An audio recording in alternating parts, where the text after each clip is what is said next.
2 படம் கொடுத்துருக்காங்க. படம் 1லையும் 4 பிளேட் இருக்குது. படம் 2லையும் 4 பிளேட் இருக்குது. ஒவ்வொரு பிளேட்டினுடைய ஏரியாவும் ஏ அப்படின்றாங்க. ஒரு பிளேட்டுக்கும் இன்னொரு பிளேட்டுக்கும் இடையில இருக்கக்கூடிய டிஸ்டன்ஸ் வந்து டி அப்படின்னு சொல்லியிருக்காங்க.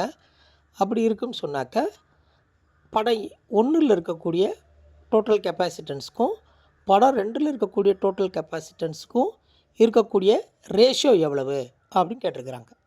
படம் 1ல் பார்த்தோம்னு சொன்னாக்க ஒரு பி பிளேட் இருக்குன்னா அதுக்கு அடுத்து வந்து ஒரு கியூ பிளேட் இருக்குது. அதுக்கப்புறம் ஒரு பி பிளேட் இருக்குது. அதுக்கப்புறம் ஒரு கியூ பிளேட் இருக்குது. இப்படி மாறி மாறி இருக்குது. அப்போது டோட்டலாக வந்து 3 கெப்பாசிட்டன்ஸ் வந்து படம் 1க்கு வருது. படம் 2ல் பார்த்தோம்னு சொன்னாக்கா ஒரு பி பிளேட் இருக்குது. அப்புறம் ஒரு கியூ பிளேட் இருக்குது.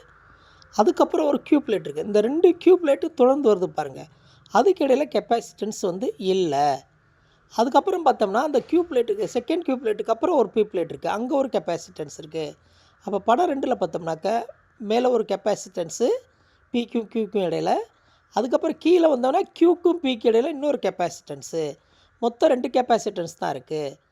அப்போ பார்த்தோம்னு சொன்னாக்கா நமக்கு படம் 1க்கு வந்து 3 கெப்பாசிட்டன்ஸ் வந்து பேரலலாக இருக்குது. படம் 2ல் 2 கெப்பாசிட்டன்ஸ் வந்து பேரலலாக இருக்குது. அப்போ ஆன்சர் பார்த்திங்கன்னா படம் 1க்கு வந்து 3, படம் 2க்கு வந்து 2. அப்போ 3:2 is the correct answer. Option 2 is correct answer.